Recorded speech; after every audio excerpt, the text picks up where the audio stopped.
WESH 2 News starts now with breaking news. And that breaking news, 2 Orlando police officers are in the hospital in critical condition after being shot in the line of duty. Good Saturday morning. Thanks for joining us. Those 2 officers were investigating a car when they were shot. They're now being treated at Orlando Regional Medical Center. That's where we find WESH 2's Stuart Moore. Stu, any updates? Megan, not so yet. Not any updates since 2 o'clock this morning when the police chief first told us about those 2 officers being shot and in critical condition. We've still seen some Orlando police officers who have been here throughout the night supporting those officers who are inside fighting for their lives. Earlier tonight, we also saw, probably about an hour 15 ago, we saw some vehicles being towed from this location. Those were the vehicles that were also examined by some crime scene techs. Those are the vehicles that took those 2 officers from that scene about 2 or 3 miles away from here and brought them to the hospital in that rush to hurry and get them some care. The last update we got was from the police chief around 2 o'clock this morning. He says those officers were conducting a traffic stop when that shooting happened, and those suspects then took off.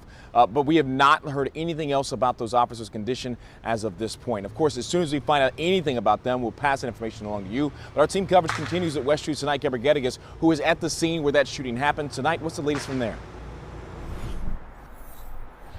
Well, Stu, the newest thing that we've noticed since being here at 4 a.m. is a tow truck drive down Washington Street. We can only see as far as from where we're standing, which is by the I-4 underpass near Garland and Central. But about a block away from where we're standing, Washington is where that traffic stop happened that you mentioned and where those 2 officers were hit by the suspects. The shooters are still out there. They are actively looking for them. But I'll tell you, for the past almost more than 8 hours now, this scene has been active, meaning the crime scene tape has been up.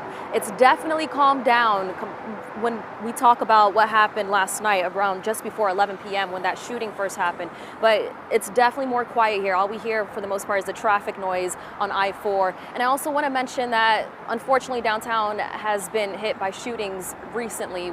Last summer is where 9 people were hit just a few blocks from where we're standing near Orange Avenue. That's where 9 people were hurt after a shooting happened. And since then, we've seen OPD add more security measures in this area, work with business owners. This shooting where the 2 officers were shot happened when on a Friday night when downtown was just busy. The nightlife here is pretty active when it's nearing the weekend. So right now, I can tell you the crime scene tape is still up, definitely more calm. We'll stay here and let you know if we see or hear any more updates. Reporting live in downtown Orlando, Sonaika Brigadigas, back to you, Stu.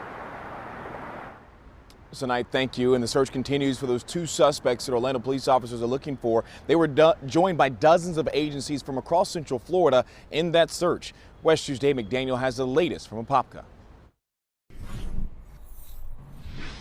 If people didn't know better, Martin Road would look like any other Saturday morning in the Apopka area. But hours ago, it was a bevy of wall-to-wall police activity. A clear sense of urgency after the shooting in downtown Orlando. Officer after officer, deputy after deputy, first up I-4 East, then west on the 414 Maitland Boulevard, till it intersects with Martin in Apopka. You can see the huge law enforcement present, chopper in the air, as they search for the people responsible for what happened there. Many agencies represented, armed officers getting in position, trying to figure out where the suspects might be, making sure that everybody here stays safe while they search for the suspects. Again, knowing that their fallen brethren are fighting for their lives in the hospital, directing traffic, getting everybody in position. Again, all these agencies working together, some in tactical gear as they try to get themselves in position, working around the area, going off in various directions, blocking exits, making sure that no one can get away, setting up a barrier. This is a car that they were looking at the apartment complex on Martin Meadows Drive. They were trying to figure out if there was evidence that they needed inside that car, taking photographs, processing it as a crime scene. Then a mile and a half away at a BP Circle K gas station, a white car in the parking lot, officers everywhere. This was a scene that established itself after the first scene, maybe an hour and a half later, as they were trying to figure out whether that white Infiniti was also related to what happened downtown Orlando.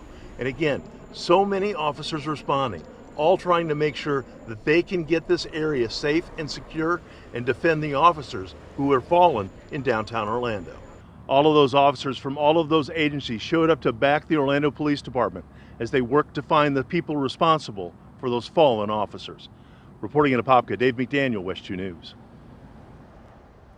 And back out live in front of the hospital, about 8 or 9 Orlando police vehicles remain out here at this location. About an hour and a half ago, we saw the police chief leave here after he spent the entire night here as well.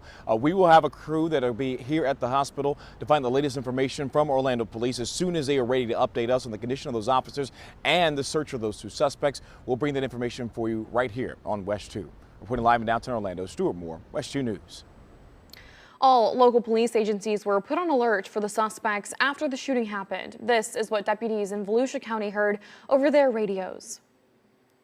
I'm just currently working an officer down. The suspect vehicle is possibly going to be heading to Volusia County. No suspect description at this time. Again, coming from Orlando, possibly to Volusia County. Daytona Beach Police Chief Jakari Young tweeted in response to the shooting saying, quote, "Prayers up for the 2 Orlando police officers that were shot and critically injured in downtown.